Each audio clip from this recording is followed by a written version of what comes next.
The first book, of course, I would give the Bhagavad Gita. It's a great book because it's something that, people, way of living.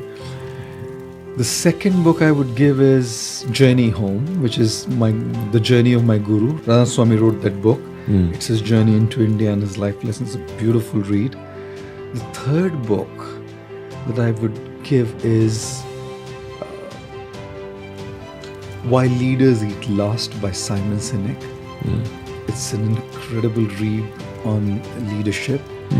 The fourth book that I would give is Positive Personality Profile Types by Robert Rom, which helps you analyze your personality type in great detail and then helps you work on yourself to come up to your optimum capacity. That we'll be discussing. Fifth book, the Mahabharata. The Mahabharata.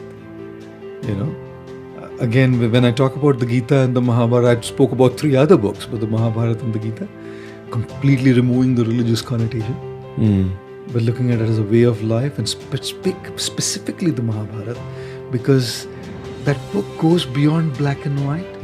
That book goes beyond right or wrong, which is life. We were talking about those ethical dilemmas. Right? So it's so close to real life.